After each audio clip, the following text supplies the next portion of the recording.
have our next heat lineup. Marcela Altman from the USA in the yellow, Olatz Aragui from Spain in the blue, Ricarda Funk from Germany in the red, and Cheating Li from China in the green.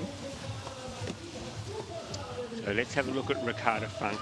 She has got the home, you'll hear the crowd, the home crowd banging on the fence as she comes charging down the Augsburg course here. She's in the lead at the moment, Funk. She leads from Altman from the United States of America. It looks like Li from China is into third and Origi from Spain in fourth, but it's Ricarda Funk at the moment with that speed, that brutal speed she has, is putting a real gap between herself and Altman. I'll tell you what about this course with, what's happened there with Altman? She looks like she's lost her radar a little bit.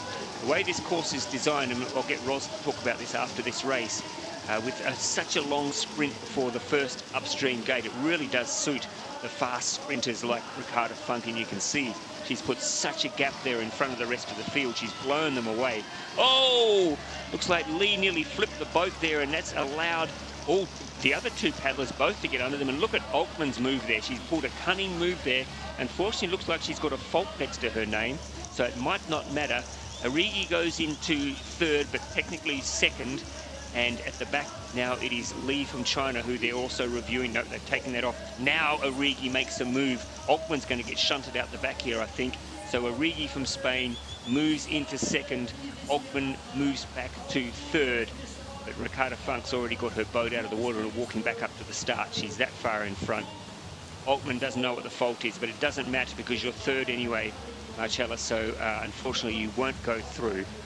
But a very, very strong performance there from Ricarda Funk. And I think what we're seeing, Roz, with so many downstream gates first and in such a long run to the first upstream gate, it really does suit those super fast paddlers like Ricarda Funk, doesn't it?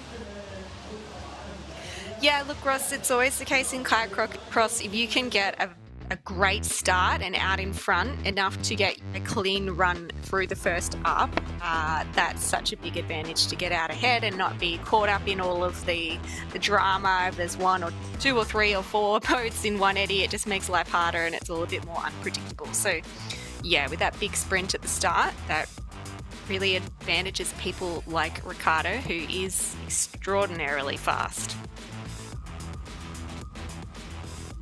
So that is the women's heats out of the way, and pretty well big names are all safely through. Look at that. I mean, that is unbelievable. When you have three people, there's so little room there for the athletes to get around.